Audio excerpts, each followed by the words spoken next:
A black waitress jumps into freezing water to save a crippled old man, unaware he's the Korean Mafia boss's father. The splash was wrong. Talia Brooks knew it the moment she heard it. Not the playful sound of kids jumping into the community pool, but something heavy, desperate, final. She turned from wiping down tables at the poolside cafe, her tray of dirty dishes clattering to the concrete as she saw him. An elderly Korean man in a wheelchair, sinking beneath the surface of the deep end, his chair tumbling after him like an anchor pulling him to the bottom dot no one else had noticed. The lifeguard was dealing with crying twins at the shallow end. Parents were absorbed in their phones. And this man silver-haired, probably 60, wearing clothes too expensive for this run-down public pool in South Central. La was drowning in plain sight while the world looked away. Talia didn't think. She kicked off her shoes and dove in fully clothed, her uniform blouse and black slacks becoming dead weight instantly. The water was murky, chlorine burning her eyes as she swam down. The old man wasn't fighting anymore, just sinking with terrible stillness. She grabbed him under the arms. He was lighter than expected, muscles atrophied from years in that chair, and kicked hard toward the surface. Breaking through took everything she had. Talia gasped for air, one arm hooked around the man's chest, the other paddling frantically toward the edge. Someone was screaming now. The lifeguard finally noticed. Hands reached down to pull them both out, and Talia collapsed on the hot concrete, coughing up pool water while a woman in yoga pants, started CPR on the old man. He wasn't breathing. His lips were blue, face slack. Talia watched, chest heaving, as the woman counted compressions. 30. 2 breaths. 30 more. Nothing. The world seemed to slow down. That terrible stillness before loss becomes permanent.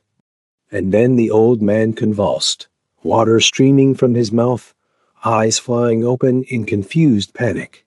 "You're okay," Talia heard herself saying, crawling over to him on shaking limbs. "You're okay. You're safe." She didn't know if he understood English, but she kept talking anyway, kept her hand on his arm, kept him grounded in the world of the living. His eyes found hers dark, intelligent, filled with fear giving way to gratitude. He tried to speak, but only coughed up more water. The ambulance arrived 7 minutes later. Paramedics swarmed, checking vitals, loading him onto a stretcher. "You saved his life," one of them told Talia as they worked. "Another minute, and we'd be doing a recovery instead of a rescue." She nodded numbly, watching them wheel him toward the ambulance. The yoga pants woman pressed a towel into her hands. "That was incredibly brave," the woman said. "Did you know him?" "No," Talia managed. "I just saw him fall." "Well, you're a hero. You should be proud." But Talia didn't feel like a hero. She felt cold and scared and overwhelmingly aware that she'd almost watched someone die. She gathered her scattered belonging shoes. Name tag that read Talia, Paradise Pool Cafe, and headed to the locker room to change. Her wet clothes leaving a trail of chlorinated water across the concrete dot by the time she'd changed. Into the spare clothes she kept in her locker-worn jeans and a faded Howard University sweatshirt, and returned to her shift. The pool had returned to normal. Kids splashed. Parents chatted. The wheelchair sat abandoned by the fence, water pooling beneath it. No one mentioned the drowning. It was like it had never happened, just another near tragedy in a neighborhood full of them.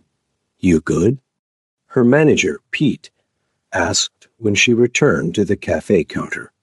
He was 50, perpetually sunburned, and generally indifferent to anything that didn't affect his bottom line. "Yeah, fine. Good. because table 6 has been waiting 10 minutes for their nachos. He walked away before she could respond, leaving Talia to swallow down everything. She was feeling and returned to smiling and serving and pretending her hands weren't still shaking. That night, alone in her studio apartment with its peeling paint and window AC unit that barely worked, Talia finally let herself fall apart.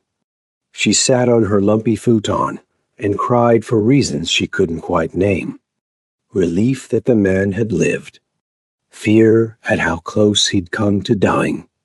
Exhaustion from a life that felt like drowning in slow motion working 2 jobs.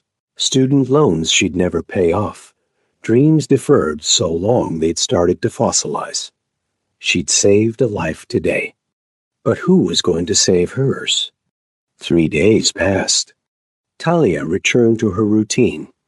Mornings at the Paradise Pool Cafe, evenings hostessing at Mika's, a mid-level Korean BBQ restaurant in Koreatown.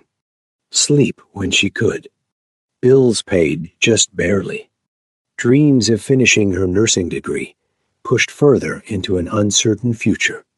The drowning man became a story she told her roommate Jasmine, who'd been appropriately impressed, then moved on to complaining about her own problems. "You should have gotten his info," Jasmine said while painting her nails electric blue on their shared futon. "Rich old Asian dude?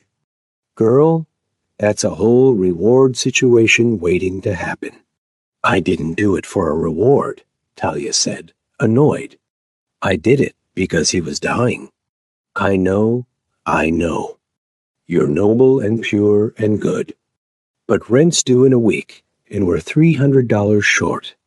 Just saying, a reward wouldn't hurt." Jasmine blew on her nails. "Also, you worked too hard to be this broke. Something's gotta give." Something did give. Just not in the way Talia expected. She was refilling banchan at Mika's, the small dishes of kimchi, pickled radish, seasoned bean sprouts that accompanied every meal when she felt eyes on her. Not unusual. She was used to being watched, assessed, judged. Pretty black girl in a Korean restaurant, always slightly out of place despite working there for 2 years. But these eyes felt different, heavier, more intense. Talia turned and found him, a man at table 12, alone, nursing a glass of soju. Korean, late 20s, devastatingly handsome in a way that seemed dangerous. Sharp jawline, dark eyes that tracked her movements, black hair pushed back to reveal a tattoo crawling up his neck, intricate dragons and flowers in traditional style. He wore all black, expensive black, the kind that whispered money without shouting it. Their eyes met, and Talia felt something electric pass between them. Recognition, maybe, though she'd never seen him before. She'd have remembered. Men like him didn't exist in her world except as customers, untouchable and uninterested. She looked away first, returning to her task with burning cheeks. "Table 12 needs service," her manager Jin Soo called out in Korean, which Talia had learned enough of to understand work commands. She grabbed her order pad and approached with her professional smile firmly in place. "Good evening. Can I get you anything else?" Her voice was steady despite her racing pulse. He looked up, and Talia saw something flicker across his face. Surprise, maybe. Or recognition. "You work here," he said. His English was perfect, accent barely noticeable. "And at the Paradise Pool." Her stomach dropped. "I'm sorry?" "The pool 3 days ago. You saved someone." He set down his glass with deliberate care. "You saved my father." The world tilted. Talia gripped her order pad like a lifeline. "The man in the wheelchair?" "Kang Dae-young." "My father."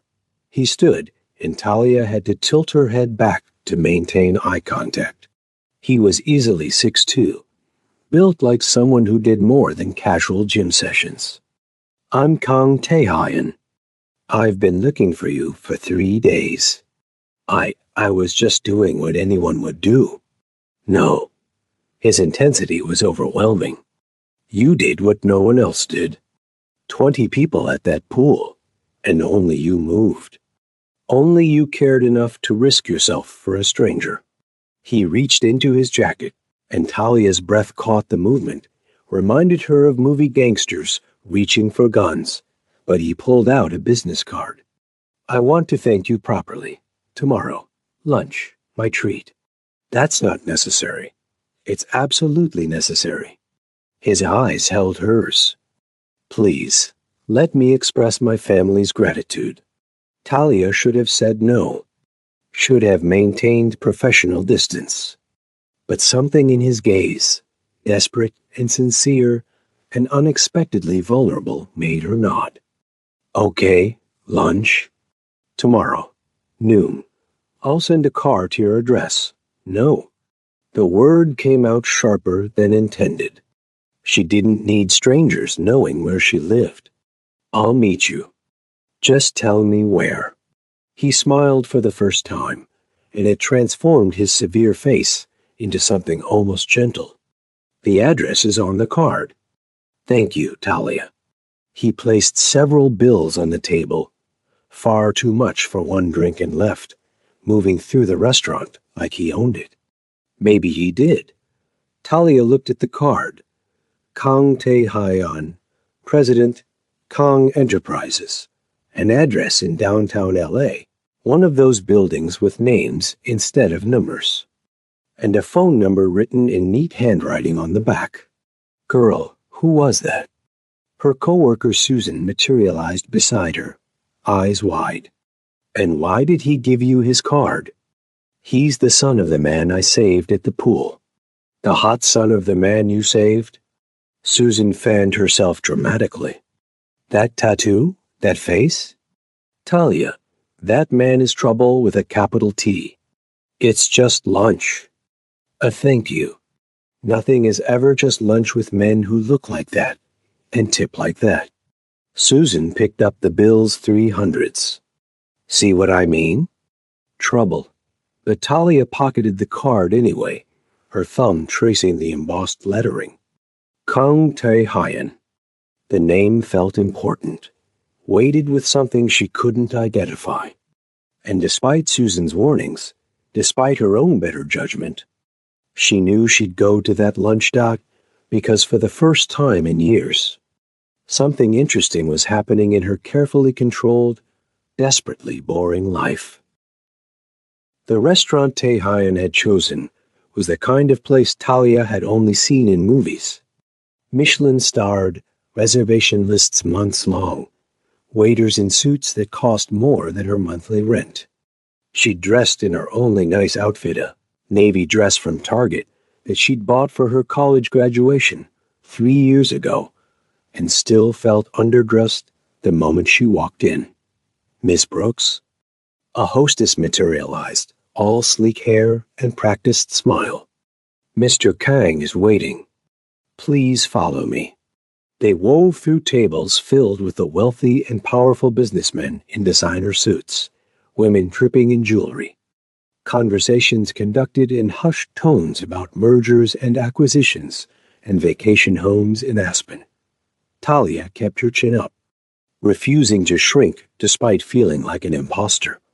Tae-hyun stood as she approached. He dressed down relatively in dark slacks and a white button-up with the sleeves rolled to reveal forearms corded with muscle. The neck tattoo was still visible, dark ink against golden skin, and Talia found her eyes drawn to it despite herself. Talia, thank you for coming. He gestured to the seat across from him. Please. She sat, hyper-aware of the white tablecloth, the crystal glasses, the weight of silver cutlery. This is a lot for a thank you lunch. My father's life is worth more than a lunch. His expression was serious, but it's a start. He wanted to be here to thank you himself, but the doctors are keeping him for observation. The stroke he had 6 months ago left him partially paralyzed. Being underwater, unable to move, unable to call for help. Tae Hyen's jaw clenched. I can't imagine his terror. How did he fall in? His caregiver left him by the pool while she took a phone call. A child's ball rolled near his chair. He reached for it. He loves children. Always has, and the chair tipped. Tae Hyen's hands fisted on the table. It was my fault. I hired her. I chose that pool because it was close to his physical therapy appointment. I put him in danger. You couldn't have known. I should have. Knowing is my job. Something dark flickered across his face. Anticipating threats. Preventing disasters. I failed. Before Talia could respond, a waiter appeared with wine. Tae Hyen ordered in rapid Korean, and the waiter left with practiced efficiency. I hope you don't mind, Tae Hyen said. I took the liberty of choosing. If you have allergies or preferences, no, it's fine. I'm not really familiar with this level of dining anyway. The admission felt embarrassing, but Tae Hyen's expression softened. Good. Then I get to introduce you to things you've never experienced. That's rare for me. He poured wine red, probably expensive enough to cover her grocery bill. Tell me about yourself, Talia Brooks. Beyond being a hero who saves drowning men, I'm not a hero. I'm a waitress who happened to be paying attention. You're a waitress who dove into a pool fully clothed to save a stranger. That's heroism. His eyes held hers. Why 2 jobs? Paradise Pool and Mika's? You researched me. It should have felt invasive. Instead, it felt like being seen. I needed to find you. And yes, I wanted to know who saved my father's life. He took a sip of wine. Student loans from Howard University. Nursing program. Incomplete. 2 jobs to cover rent and debt. No family in LE. Your mother is in Detroit. Your father passed when you were 16. You moved here 4 years ago, chasing dreams that haven't quite materialized. He set down his glass. Am I close? Talia's throat tightened. You could have just asked. Would you have told me the truth? Or given me the polite, surface version we show to strangers? He leaned forward.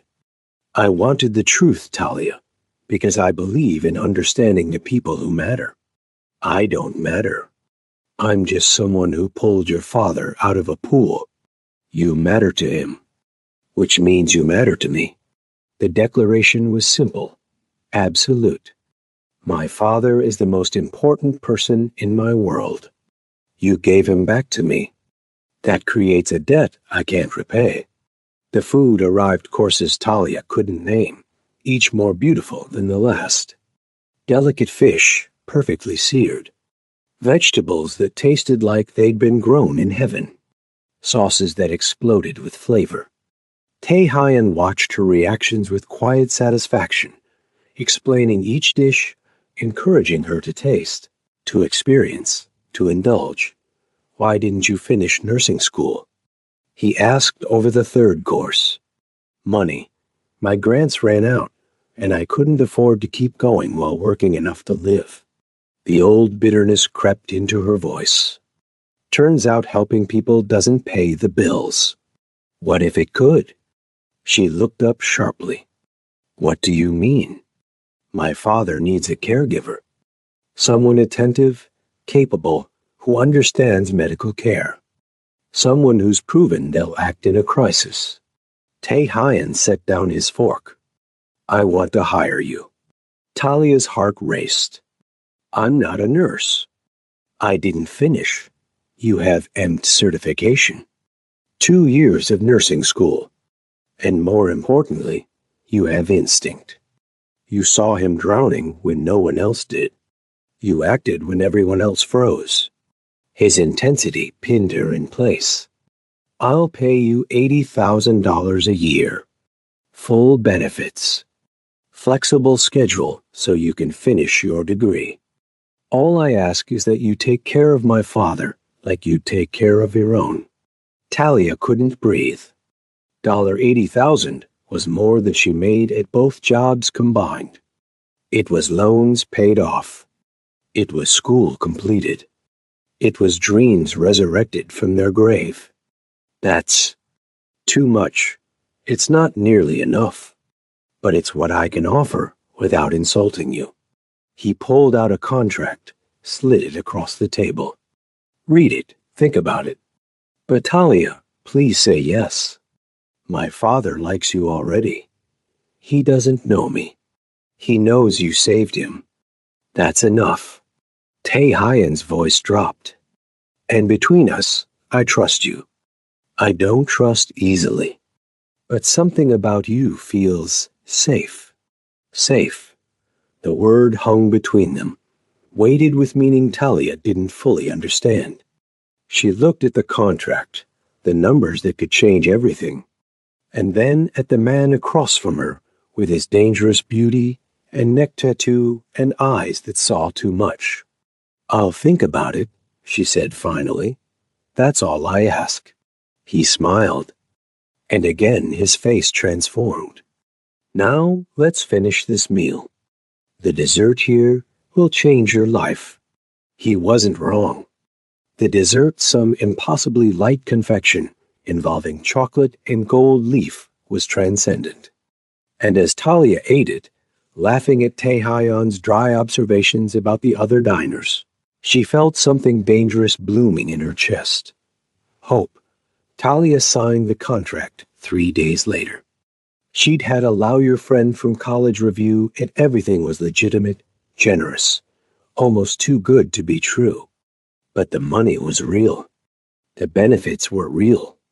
And when she called to accept, the relief in Tae-Hyen's voice was real too. Thank you, he said. You have no idea what this means to me. To us. I hope I can do right by your father. You already have. Everything else is extra. He paused. Can you start Monday? I'll send a car to pick you up. We're in Hancock Park. Of course they were. Hancock Park, where old money lived in mansions behind gates. Where Talia had walked once on her day off, marveling at houses that looked like museums. She'd never imagined working in one. Monday arrived too quickly. The car was a black town car, driven by a silent older man who navigated LA traffic with professional efficiency. They pulled up to a gate, which opened smoothly, revealing a circular driveway and a house that made Talia's stomach drop. Not a mansion exactly, but close 3 stories of white stone and elegant windows, surrounded by manicured gardens. Tae-Hyen met her at the door. He was in casual clothes jeans and a black t-shirt that showed the full extent of his tattoos. They covered his arms too, she realized, intricate dragons and tigers and flowers flowing together in mesmerizing patterns. Welcome, he said. Come in. The interior was stunning modern design mixed with traditional Korean elements. Dark wood, clean lines, art that probably cost more than cars. But it felt lived in, warm, not sterile like some rich people's homes Talia had seen. My father is in the sunroom, Tae-Hyen said, leading her through the house. He's nervous about meeting you. He already met me. At the pool. He met his savior in crisis. Now he's meeting his caregiver. It's different. Tae-Hyen stopped outside a door, turned to face her. Talia, my father had a stroke 6 months ago. It affected his left side, limited mobility, some speech difficulty. He understands everything, but expressing himself is hard. He gets frustrated, sometimes angry, but underneath, He's the kindest man I know. I'll be patient. I promise. Something in Taehyun's expression softened. I know you will. That's why you're here. He opened the door, and Talia stepped into a bright, plant-filled room where an elderly Korean man sat in a wheelchair by the windows, looking out at the garden. Abiyaji, Taehyun said gently. She's here. The old man turned, and Talia recognized him instantly. Same intelligent eyes, same delicate bone structure, though age and illness had diminished him. His face lit up when he saw her, and he raised his right hand in greeting. You, he said, the word slightly slurred, but clear enough. You saved Mr. Kong. Talia approached, knelt beside his chair so they were at eye level. It's good to see you recovering. He reached for her hand with his working one, gripped it with surprising strength. Thank you. Tears filled his eyes. Scared. So scared. I know. But you're safe now. And I'm going to make sure you stay that way. She squeezed his hand back. We're going to be great friends, you and me. He smiled, and Talia saw where Taehyun got his transformative smile. Pretty, the old man said, then looked at his son. Pretty. Taehyun's ears turned red. Abiyaji, that's inappropriate. True, his father insisted. Pretty, kind, you ... He gestured between Talia and his son, eyebrows raised meaningfully. Absolutely not, Taehyun said firmly, but Talia caught the faintest smile. She's here to take care of you, not deal with your matchmaking.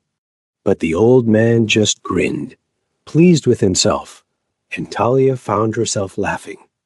The tension she'd been carrying since entering this house dissolved. This was going to work. She could feel it. The first month was an adjustment. Talia learned Dae-Young's routines: morning exercises, afternoon physical therapy, evening walks.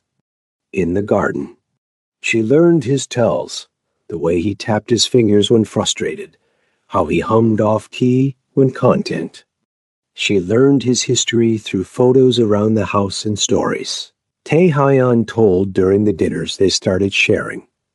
Dae-Young had immigrated to L.A. in his 20s with nothing but determination. Built a business importing Korean goods. Grew that into an empire of restaurants, real estate, investments. Raised Taehyun alone after his wife died in childbirth, a grief he still carried in quiet moments. And 6 months ago, while going over quarterly reports, he'd collapsed. The stroke had stolen his mobility and independence, but not his spirit. He was always the strongest person I knew, Taehyun said one evening as they watched Dae-Young sleep in his chair, exhausted from physical therapy. Seeing him like this, it destroys me. He's still strong, Talia said softly, just differently. He fights every day to regain what he lost. That's strength. Taehyun looked at her with something intense and unreadable. How do you do that? Do what? See good in everything. Find hope in hard situations. You work with my father all day, managing his care, dealing with his frustration, and you never lose patience. Never show anything but kindness. He shook his head. I snap at him sometimes. Get frustrated when he can't communicate what he needs. But you just adapt. I love him, Talia said simply. The truth surprised her, but once spoken, she knew it was accurate. In just 4 weeks, Dae-Young had become precious to her. His terrible jokes, his gentle teasing, his obvious pride in his son. He's easy to love. Something flickered across Taehyun's face: vulnerability, longing, fear. Talia, I need to tell you something. About my family. about what we really do. Her heart sped up. Okay. The business Kong Enterprises, it's legitimate. Mostly. Restaurants, real estate, imports. All legal. But underneath ... double quotes, he stood, paced to the window. My father built his empire with help from certain ... organizations. Korean power structures that exist in the shadows. What Americans call the Mafia. Talia's breath caught. You're a gangster. I'm a businessman who inherited complicated relationships. He turned to face her. I've spent 5 years transitioning everything legitimate, cutting ties with criminal elements. But those ties are generations deep. You don't just walk away. And some people see my father's weakness as opportunity. To pressure me, to reclaim influence, to take what we've built. Is he in danger? We're all in danger. Always. That's the price of this life. Tae-hyun's expression was anguished. I shouldn't have brought you into this. Shouldn't have put you at risk. But I needed someone I could trust completely with his care. And you. He stopped, seemed to struggle for words. You were the only person who made sense. Because I saved him. Because you didn't hesitate. Because you saw a problem and fixed it without thinking about consequences or credit, or what you'd get in return. That's rare, Talia, especially in my world where everything is transactional. She should quit, should walk away from this beautiful, dangerous man and his complicated life. But when she looked at Dae-young sleeping peacefully in his chair, trusting her to keep him safe, she couldn't do it. What do you need from me? Just what you're already doing. Take care of him. Love him. Help him heal. Tae-hyun's voice dropped. And maybe? Forgive me for not telling you sooner. There's nothing to forgive. You're protecting your father. I understand that. Do you? Because most people run when they learn the truth. I'm not most people. Talia stood, moved closer to him. I grew up in Detroit. I know what organized crime looks like. I've seen what it does to communities, to families. But I also know that people are more than their circumstances. You're trying to go legitimate. That matters. What if I can't? What if the past won't let go? Then we deal with it together. The words came out before she could stop them, intimate and presumptuous. But Tae-hyun's eyes widened, and she saw something like hope bloom in his face. Together, he repeated, testing the word. I like that. 2 months in, and Talia's life had transformed completely. She'd quit both her old jobs, enrolled part-time in nursing school online, and found herself spending nearly all her waking hours at the Kong house. Not just working living. There was a guest room she'd started using when late nights made going. Home impractical. Family dinners where she and Tae-hyun talked for hours while Dae-young watched with knowing smiles. Dae-young's recovery was progressing. He could stand with assistance now, take shuffling steps with his walker. His speech was improving full sentences sometimes. The fatigue made words slip away. And his personality was fully restored. Mischievous, warm, constantly scheming. To push Talia and Tae-hyun together. You ... Like him, Dae-young said one afternoon during their garden walk. It was just the two of them, moving slowly along the paths while he practiced his mobility. Of course I like him. He's your son. No. Dae-young stopped, turned to look at her with those sharp eyes. You ... like? Love, maybe? Heat flooded Talia's cheeks. Mr. Kong, that's not appropriate. You look at him the way. I looked at T, my wife. His smile was gentle. Good. He needs someone real, not gold digger girls, not ... business, arrangement. Even if I did have feelings, which I'm not saying I do, it wouldn't matter. I work for him, for you. There are boundaries. Boundaries. Stupid. Young waved his good hand dismissively. Life short. You saved my life. Now save his. He doesn't need saving? Yes, he does. From himself. From loneliness. From becoming like old gangsters.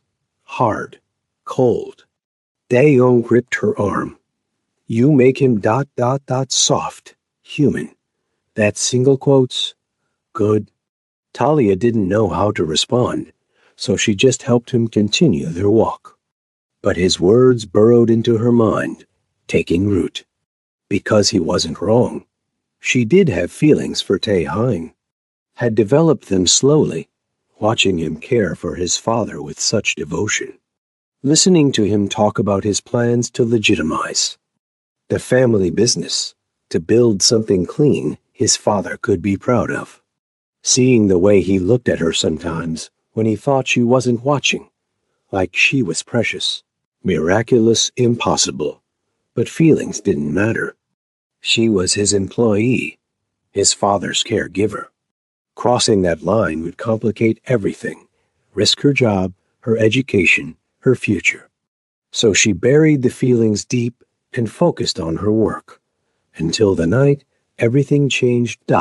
It was 2 a.m. when Talia heard the crash. She was in the guest room, having stayed late after Dae-Young had a difficult evening with muscle spasms. The sound of breaking glass jerked her awake, followed by shouts in Korean. Her heart racing, she grabbed the baseball bat Tae-Hein kept by the guest room door, just in case. He'd said when he put it there, and crept into the hallway. More voices, angry and overlapping. A scuffle. And then Dae-Young's voice, scared but defiant. You leave? My son alone. Talia ran. Down the stairs. Toward the sunroom where she'd left Dae-Young sleeping in his specialized bed. The door was open, light spilling out, and inside were 3 men she didn't recognize, Korean, mid-30s, dressed in dark clothes. One had Tae-Hein pressed against the wall, arm across his throat. Another was shouting rapid Korean at him, while the third held a gun pointed casually at Dae-Young's head.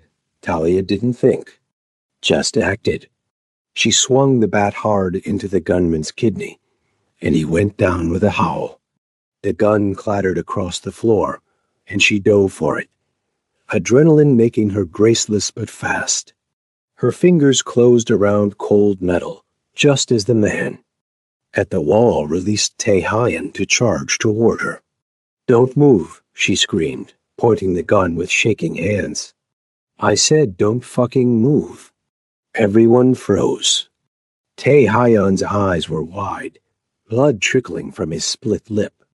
Dae-Young was pale but defiant in his bed, and the 3 intruders stared at her with expressions ranging from shock to fury.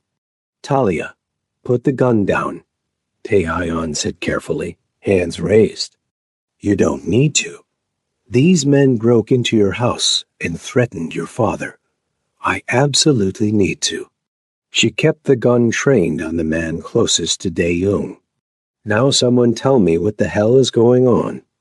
A 4th man appeared in the doorway, older, maybe 50, with silver streaking his black hair and eyes like chips of ice. You must be the famous Talia Brooks, he said in lightly accented English. The woman who saved Kang Dae-Young's life. How poetic that you're here to save it again. Who are you? Park Min-ho. I'm an old friend of the family. His smile didn't reach his eyes. I came to have a discussion with young Tae-Hein here about certain business matters. I didn't expect armed resistance from the help. Get out, Talia said, voice steadier than her hands. No, or I call the police. The police? Park laughed. My dear, you really don't understand what family you've joined. The police won't touch this. Won't touch us. We exist in places the law doesn't reach. Talia, please, Taehayan said. Blood dripped onto his shirt. Let me handle this. Like you were handling it when that guy had you by the throat? She didn't lower the gun. I don't think so. Park's expression shifted, something like respect flickering across his features. Fierce. I like her, Taeyeon.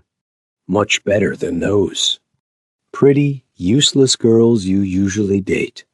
This one has spine. You need to leave, Taehayan said, voice cold. Now, before this escalates beyond repair. I'll leave. But the discussion isn't finished. Park gestured to his men, who slowly backed toward the door, eyes never leaving the gun in Tale's hands. You have 1 week to reconsider my proposal. After that, ... He looked at Dae-young. After that, I'll be forced to take more aggressive action regarding the old generation's debts. My father owes you nothing. Your father owes me respect, loyalty, recognition of old alliances that made his success possible. Park's voice turned sharp. He's protected here, in this house, by old agreements. But out there, in the world, accidents happen, especially to old men in wheelchairs. The threat hung in the air, venomous and clear. Then Park and his men were gone, disappearing into the night like smoke. Talia held her position for a long moment, gun still raised, before the adrenaline crashed, and she started shaking so hard she almost dropped the weapon.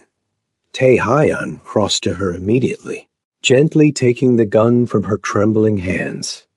It's okay. You're okay. They're gone. What the fuck was that? Talia's voice came out high, panicked. Who were those people? Why did they sit down, please? Taehayan guided her to a chair, then moved to check on his father. Abayaji, are you hurt? No. Just ... scared for you. Ji-young reached up with his good hand to touch his son's face. They're getting ... bold. I know. Taehayan's jaw clenched. I'll handle it. Handle what? Talia demanded.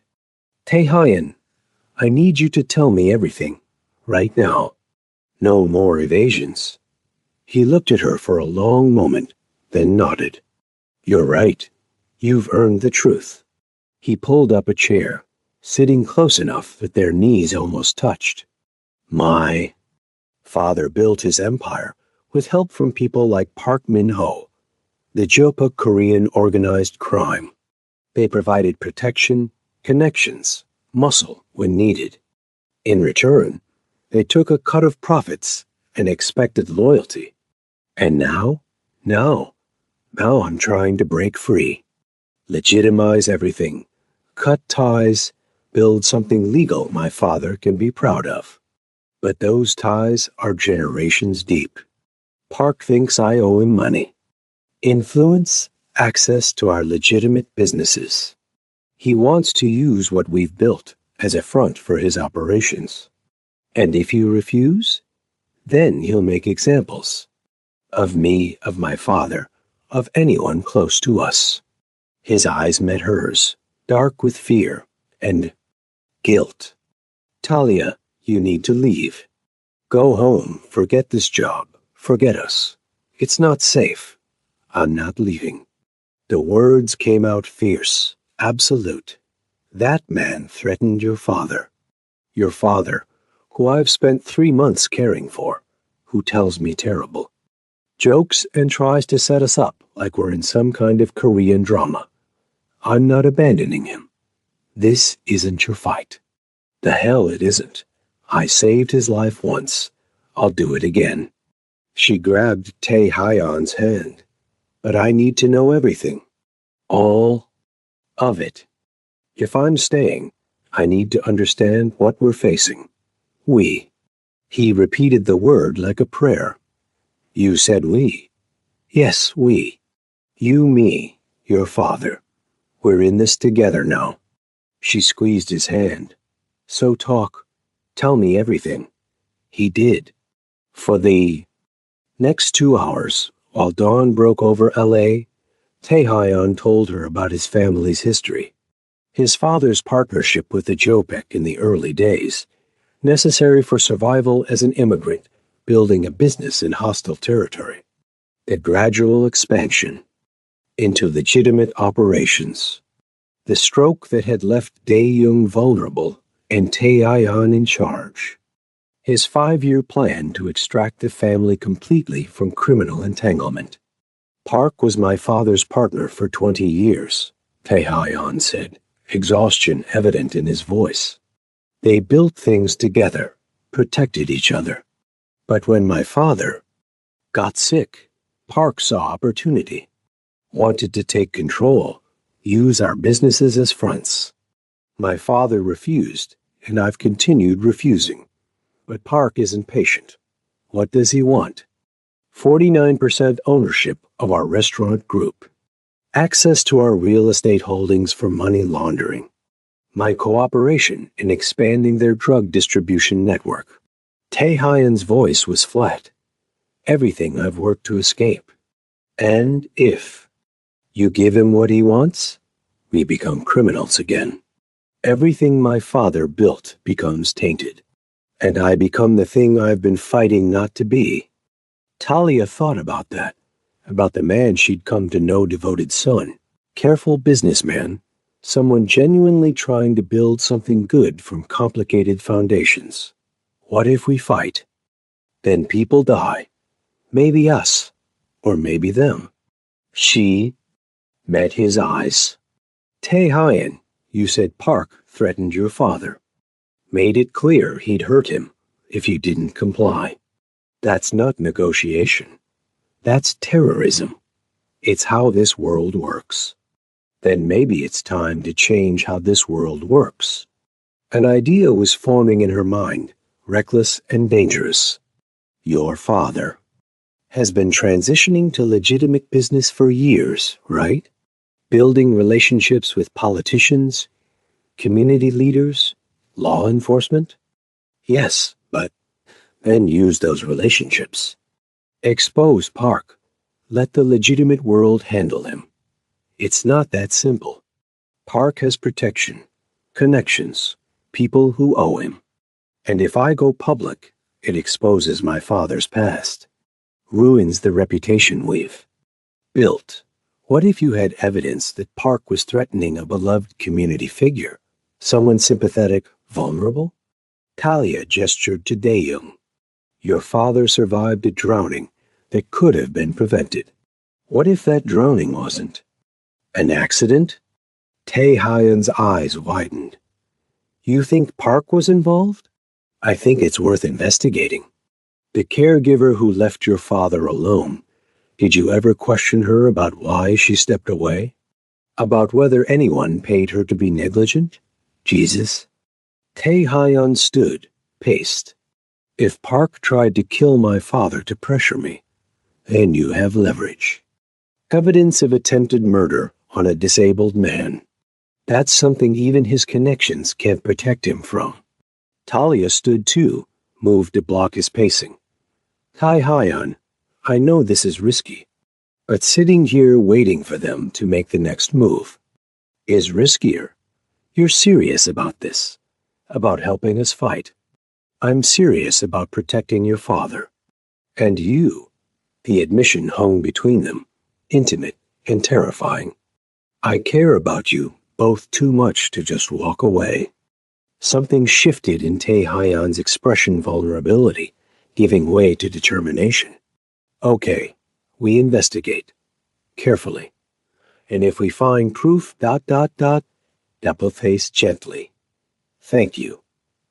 We investigate. Carefully. And if we find proof,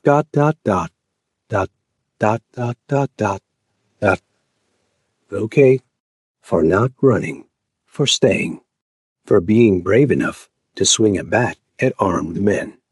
I'm not brave, I'm just stubborn. You're extraordinary. He leaned in slowly, giving her time to pull away. She didn't.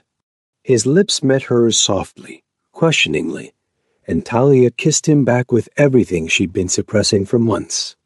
Need. And fear and desperate hope all tangled together. When they broke apart, both breathing hard, Tae-young's voice came from the bed. Finally.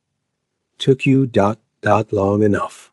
They both laughed, tension breaking.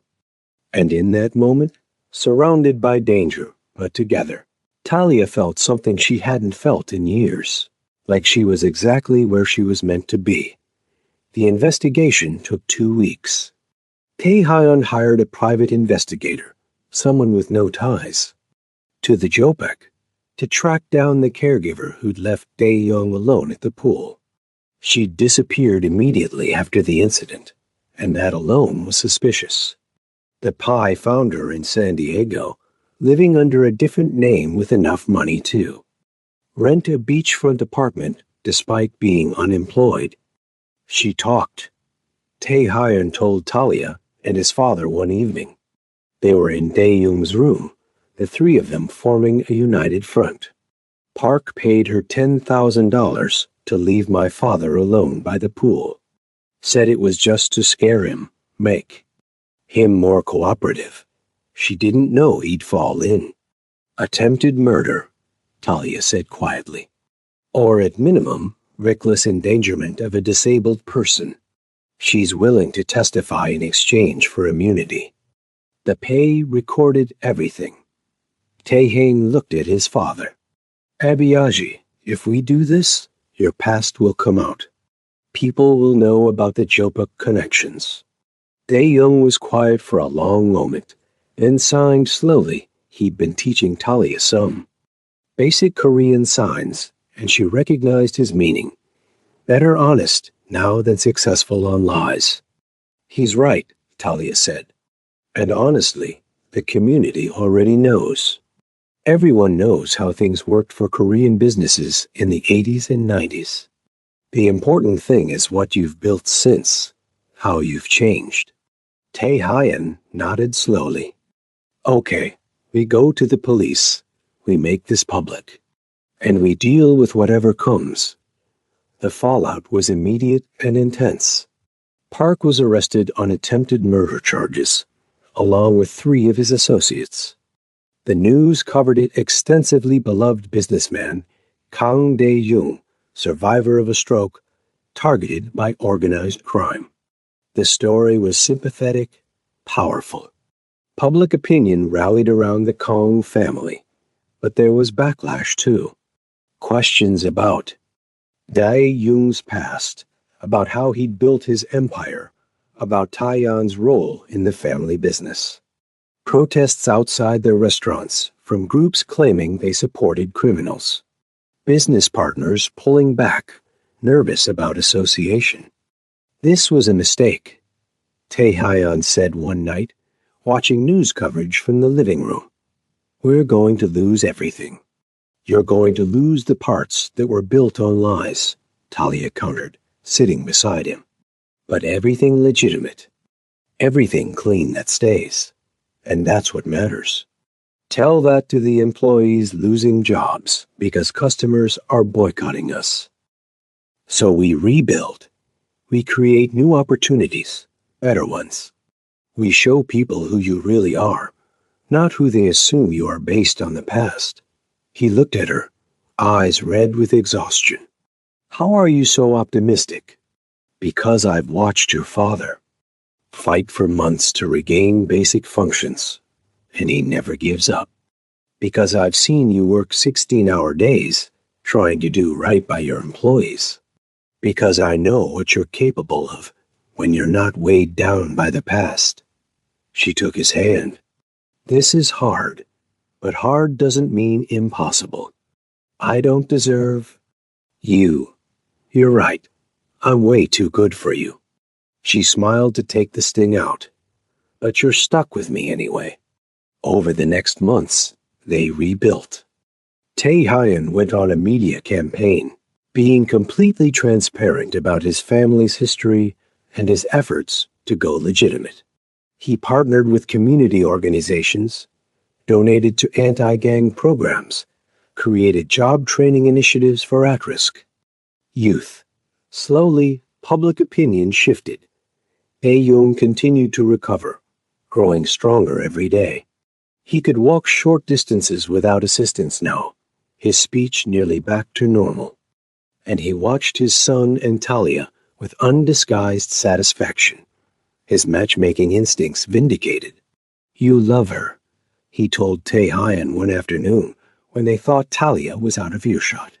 She was in the next room, pretending not to listen. "Yes," Tae-hyun said simply. "I love her." "Then tell her, stupid boy. Life too short for fear. What if she doesn't feel the same? What if I'm just her employer, someone she cares for out of duty? She jumped into pool for me, swung bat at gangsters, fought to protect our family." Tae-young laughed. "That's not duty. That's love." Talia's heart pounded. She should walk away, give them privacy. Instead, she stayed holding her breath.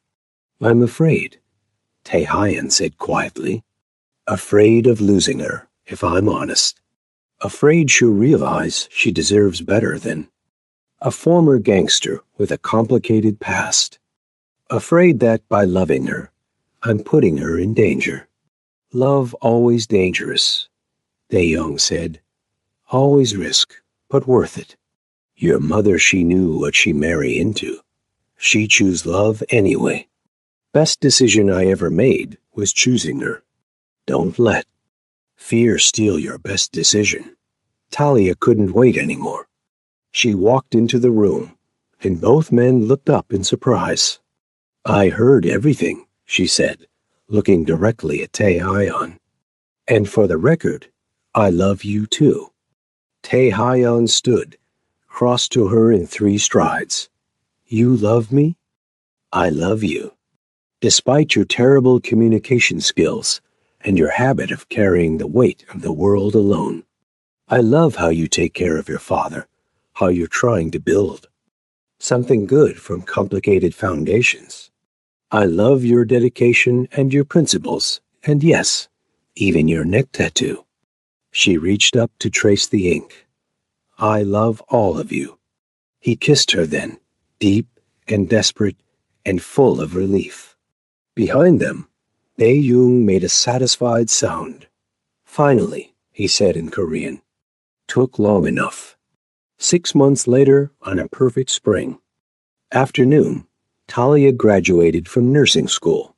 Tae-hyun and Tae-young were in the audience, cheering loudly when her name was called. She'd finished her degree while continuing to care for Tae-young, the flexible schedule and financial support making possible what had seemed impossible before. "I'm so proud of you," Tae-hyun said afterward, pulling her close.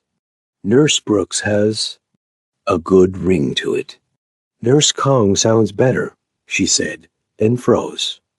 I wasn't asking." "Good," he interrupted, dropping to one knee right there on the lawn, surrounded by other graduates and their families. "Because I was planning to ask." He pulled out a ring elegant simple with a stone that caught the light. "Talia Brooks, will you marry me? Will you officially join this strange, complicated family? Will you let me spend the rest of my life proving that I'm worthy of the woman who saved my father and changed everything?" "Yes," she said, not caring that people were staring. "Yes, absolutely yes." He slipped the ring on her finger, then stood and kissed her while their gathered crowd applauded. Tae-young was crying, using a handkerchief to dab at his eyes. "My daughter," he said when they finally broke apart. "Finally have daughter." The wedding was 6 months later, a blend of traditions, American and Korean, formal and casual, perfect. and chaotic in all the right ways. Talia walked down the aisle to find Tae Hyon waiting, tears in his eyes, surrounded by friends and family from both their worlds. Da Young, walking without assistance now after a year of dedicated physical therapy, gave her away with obvious pride. "I knew," he whispered as he placed her hand in his son's. "Day, you saved me. I knew you'd save him too." The vows were simple but profound. Taehan promised to love her in both calm and chaos, to build a life worthy of her trust, to never stop being grateful that she jumped into that pool. Talia promised to stand beside him through hard transitions, to love his father like her own, to build something beautiful from the broken pieces they'd both brought to this relationship. At the reception, held in one of the Kong family restaurants, Talia found herself dancing with Di Young. He was steady now, strong, the man he'd been before the stroke finally returning. "Thank you," he said quietly, "for everything. You don't need to thank me." "Yes, do." He pulled back to look at her. "You saved my life that day, but more, you saved my son. Gave him hope, showed him better way. That's gift I never repay." "You gave me a family," Talia said, tears threatening. "You gave me purpose and love and a place to belong. We're even." "Not even, never even, but equal, partners," he smiled. "Welcome to family, daughter." 3 years later, Talia stood in the nursery of their new house, not the Hancock Park mansion, but a home they'd chosen together in mid-Wilshire, close to both the community center and Dae Young's apartment. She rocked her daughter 6 months. Old, with Tae Hyun's dark hair and her own dark skin, beautiful in the way mixed children always are, and thought about the chain of events that had led here. A splash. A decision to act instead of looking away. An old man in a wheelchair, drowning, while the world moved on.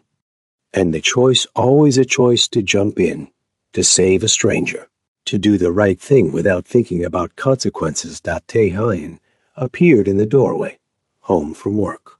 The Kong business empire was thriving now, fully legitimate, respected in the community. He'd been named to the mayor's economic advisory board, was being courted to run for city council. The past hadn't disappeared, but it had been integrated, acknowledged, moved beyond. "How are my girls?" he asked softly, crossing to wrap his arms around both of them. "Perfect. She's finally asleep."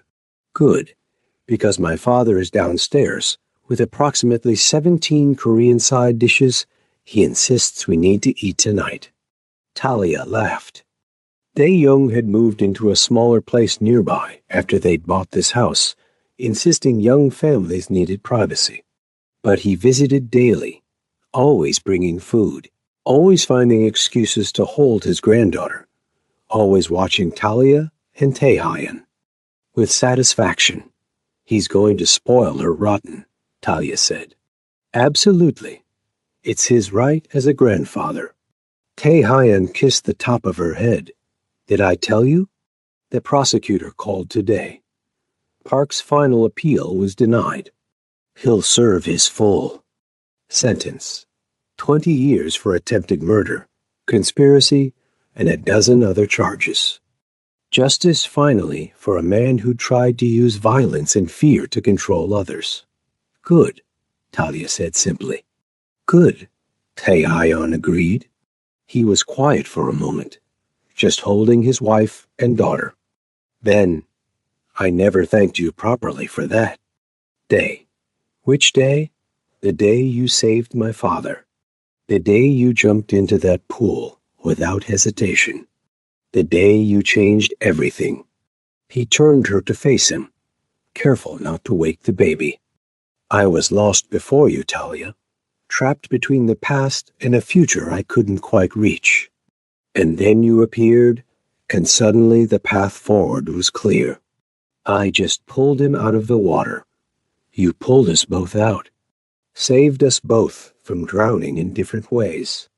His eyes were intense, grateful, full of the love that had grown and deepened over years together. You gave me my father back. And then you gave me everything else.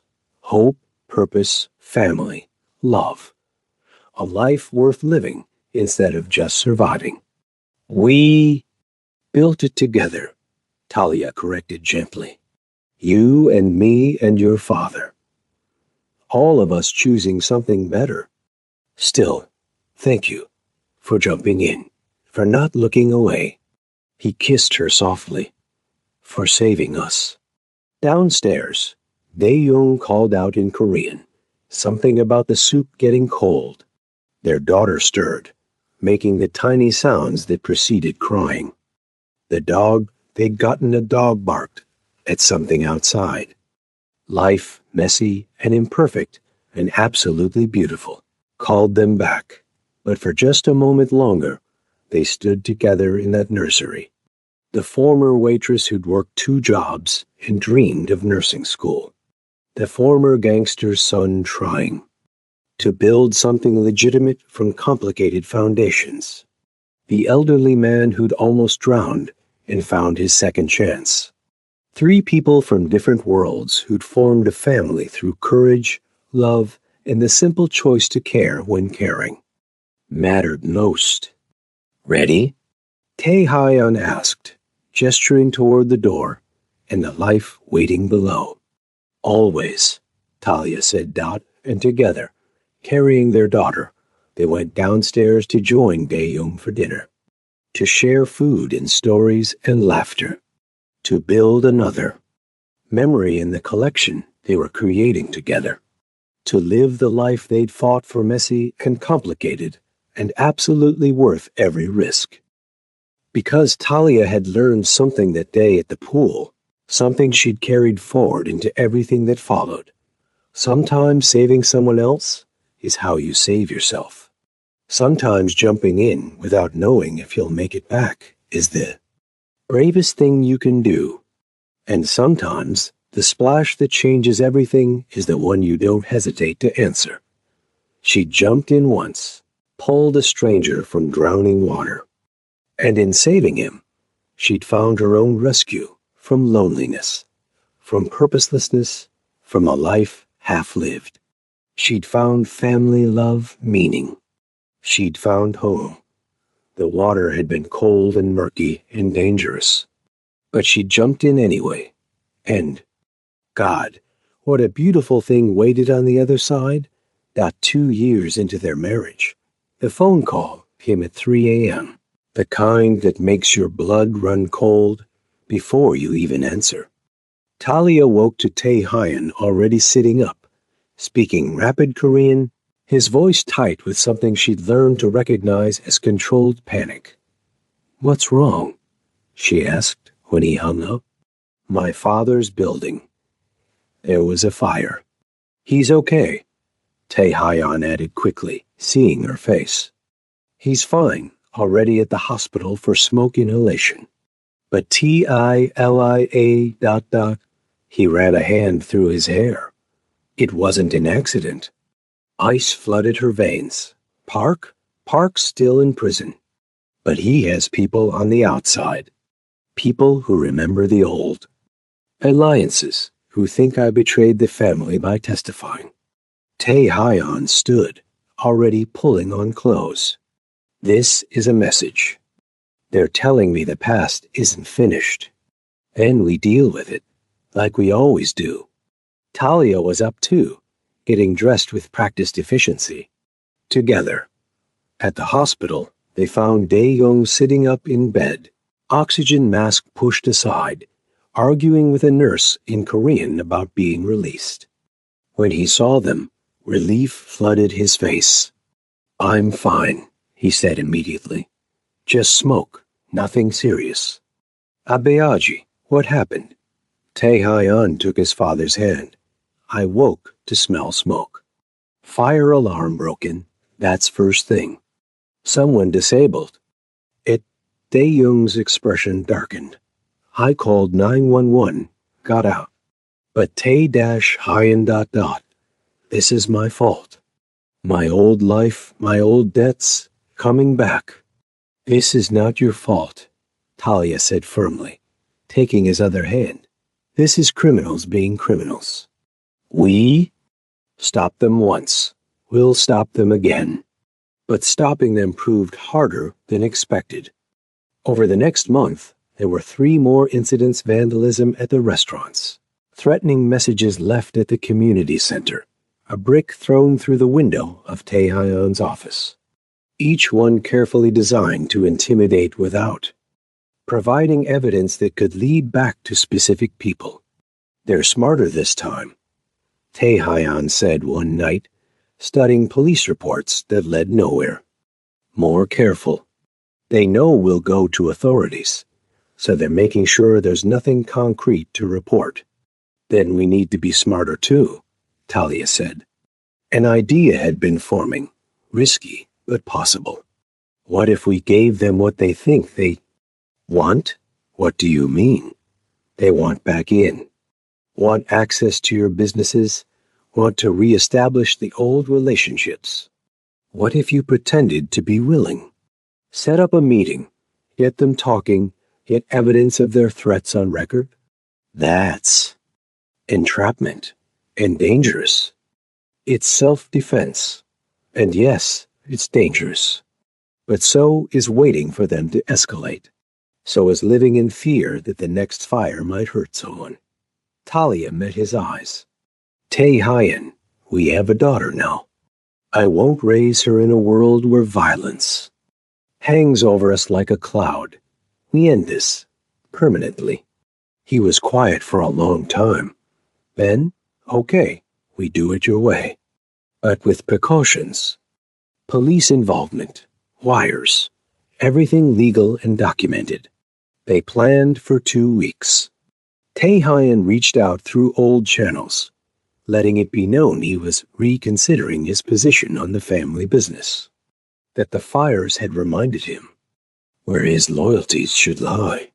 The response was immediate, a meeting request from Park's second-in-command, a man named Cho, who'd been running operations while Park was imprisoned. The meeting was set for a warehouse in the industrial district. Tae-Hyen would wear a wire. Police would be positioned nearby. And Talia insisted on being there too, hidden but present, backup in case anything went wrong.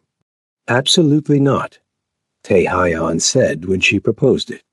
I won't let you put yourself in danger. You don't let me do anything. I'm your partner, your equal. And I'm not sitting at home while you walk into a trap. Her voice was steel. I saved your father once. I'll save you if I have to. He wanted to argue.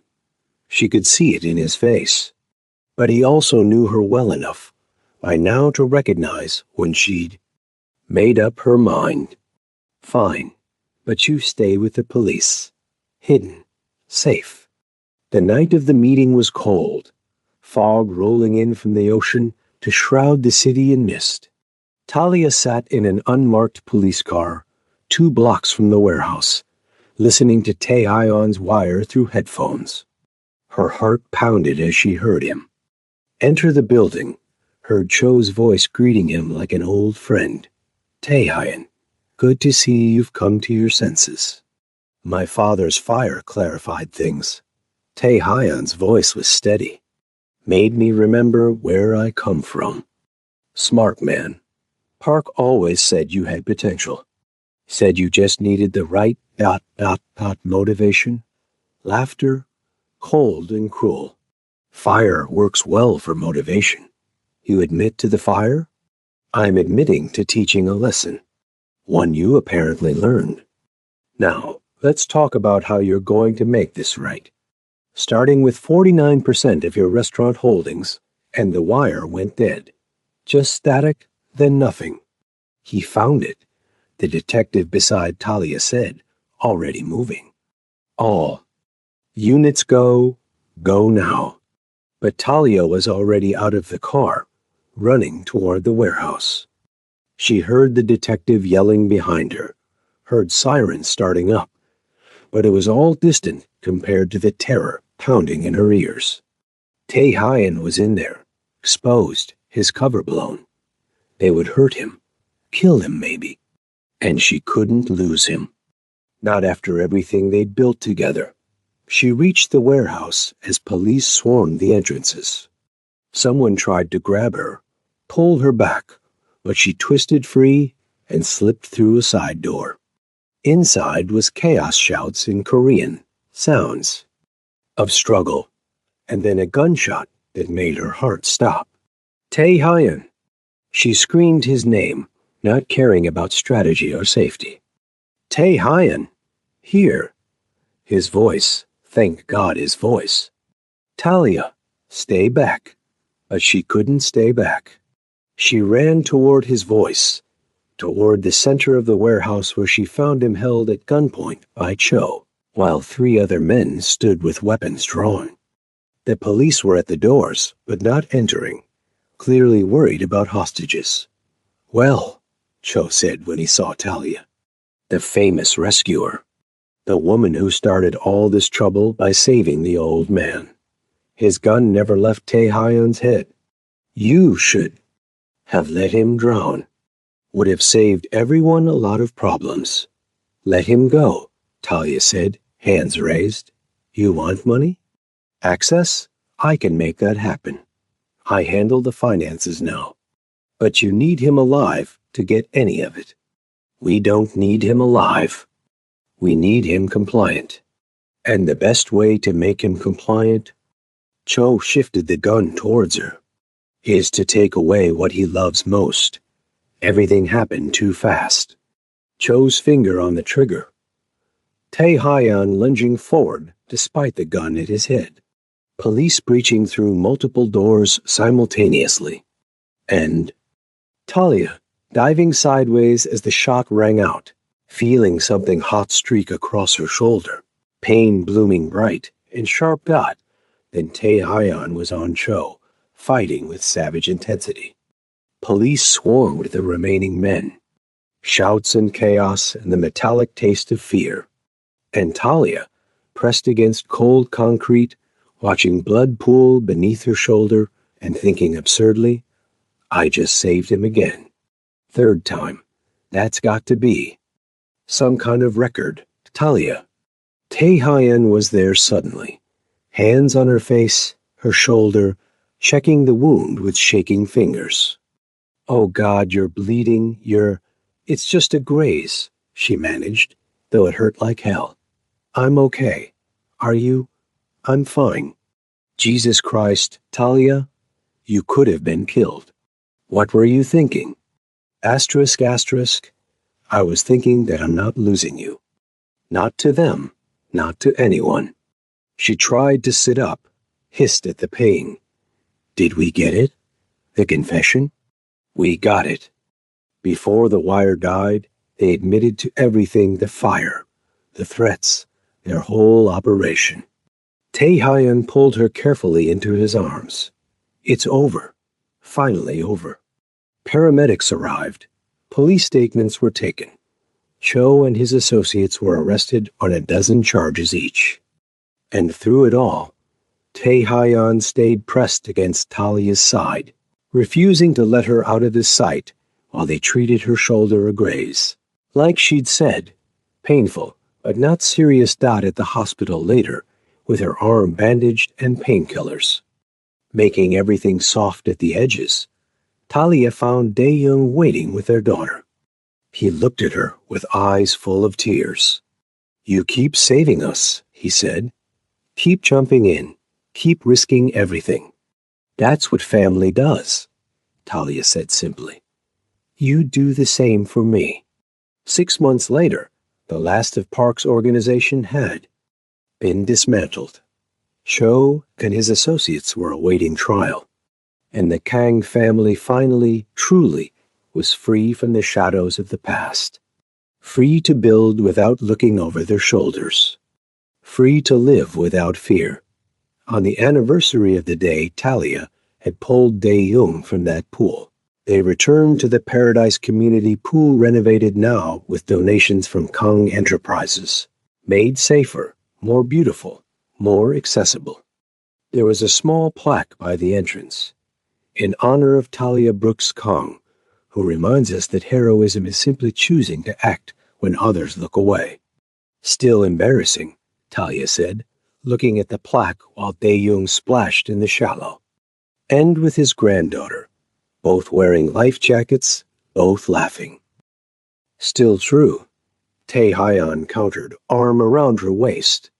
You saved us, all of us. My father from drowning, me from a life half-lived, our family from the past's grip. You're a hero whether you accept it or not. I'm just someone who jumped in when I saw someone drowning. Exactly. That's what makes you extraordinary. The seeing and the jumping. Most people do neither. He kissed her temple. I love you, Talia Kong. My wife, my partner, my constant rescuer. I love you too. Even though you keep getting into situations that require rescuing, I'll try to stop. Please don't. It keeps life interesting. They watched Dae-young and their daughter play, watched the community enjoy the pool that had been the site of so much change.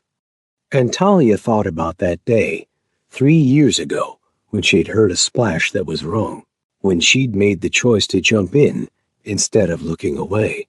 She'd saved an old man's life. And in doing so, she'd found her own found love and family. And purpose. Found a place where she belonged, where her tendency to jump in was valued rather than criticized. Found people worth risking everything for. The water sparkled in the afternoon sun. Children laughed. And Talia Kong, former waitress, current nurse, eternal rescuer, felt perfectly, completely content. Because she'd learned something profound. In these 3 years, we're all drowning in different ways. And the most important thing we can do is jump in for each other. Risk the cold water, brave the uncertainty, pull each other toward safety and light. She jumped in once for a stranger, and he'd become family. She jumped in again and again, each time choosing courage over safety. And each time, she'd been rewarded with something precious. Mama, her daughter called from the pool. Come swim. Talia looked at Tae-hyan, who smiled. Go on, jump in. And she did, diving into the clear water, swimming toward her daughter and father-in-law, letting the pool that had changed everything embrace her one more time. The water was perfect, not too cold, not too warm. Just right, just like the life she'd built by refusing to look away, by choosing to jump in, by saving a stranger and finding in the process that she'd saved herself too. The splash echoed, and Talia Kong surfaced, laughing, surrounded by family, exactly where she was always meant to be. 5 years later, the community center was packed. Talia stood at the podium, looking out at hundreds of faces, young people from the scholarship program she and Tae-hyan had founded, families who'd been helped by Dae-young's medical fund, business owners who'd benefited from the Kong's community, investment initiatives, people whose lives had been touched by a family that had chosen to build something good from complicated foundations. 5 years ago, Talia said, I jumped into a pool to save a drowning man. I didn't know who he was. Didn't know that simple act would change everything, would lead me to love, to family, to this community we've built together. She looked at Tae-hyan, standing in the front row with Dae-young and their daughter, now 3, with a baby brother at home with a sitter. But here's what I've learned. We're all drowning sometimes. In circumstances, in poverty, in systems that don't see us. And we all need someone willing to jump in, to risk something of themselves to pull us toward safety. So tonight, As we celebrate 5 years of the Kong Family Foundation, I want to challenge you. Find your pool. Find the place where someone's drowning and others are looking away. And jump in. It might be inconvenient, might be uncomfortable, might change your life in ways you can't predict. But I promise you, the splash you make will ripple outward in ways you can't imagine. Applause filled the room. Talia stepped down. From the podium, Kente Hyan was there immediately, pulling her close. Beautiful speech, he murmured, though you left out the part where you jumped in twice more after that. Saved me from myself, saved our family from my past. That's because I'm done keeping score. She kissed him softly. We save each other. That's how this works. Dae-young approached, walking with just a slight limp now, nearly fully recovered. I'm proud, he said in Korean, which Talia now understood fluently. So proud of what we built. What we built together, Talia corrected. All of us. Their daughter tugged on Talia's dress. Mama, tell the pool story. Talia laughed. You've heard it 1,000 times. Tell it again. So they sat together, Talia and Tai Hyan, Dae-hung, their daughter, and Talia told the story one more time. About a splash that was wrong. About a choice to act instead of look away. About how jumping in, even when you're scared, even when the water's cold, even when you don't know if you'll make it back, how that single choice can change everything. The story had grown over the years, become family legend. But the core remained true. Courage matters. Action matters. Choosing to see someone else's crisis and deciding it's your responsibility too, that matters most of all. Late that night. After the celebration ended and guests dispersed, Talia stood on their back patio, looking at the city lights. Tae Hyan joined her, wrapping a blanket around her shoulders against the chill. What are you thinking? He asked. About that day. About how I almost didn't jump.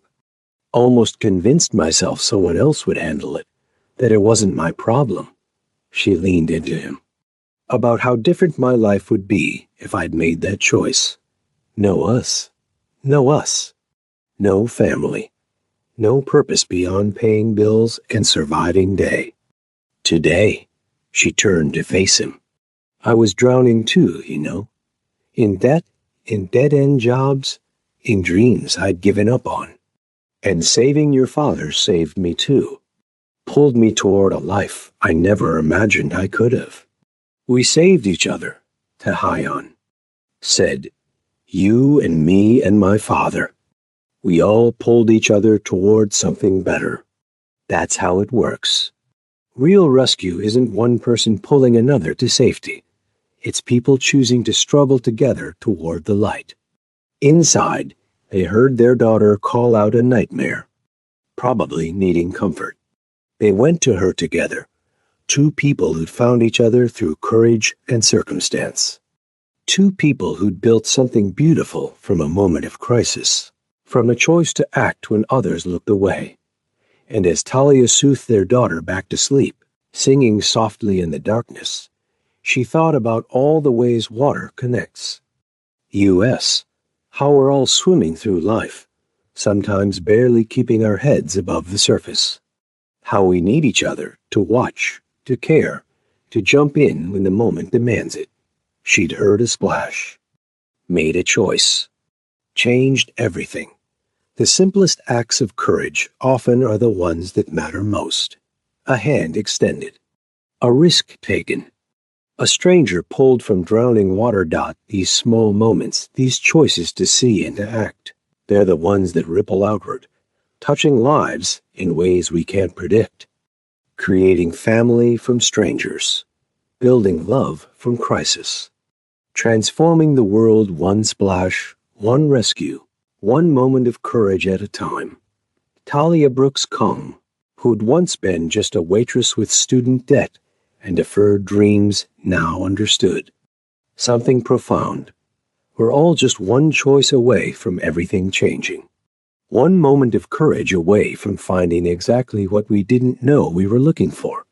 She jumped in and found paradise, not the pool, not the place, the people, the family, the love built on a foundation of courage and sustained by continued choice to keep jumping in, keep rescuing each other, keep building something beautiful from the cold and uncertain water.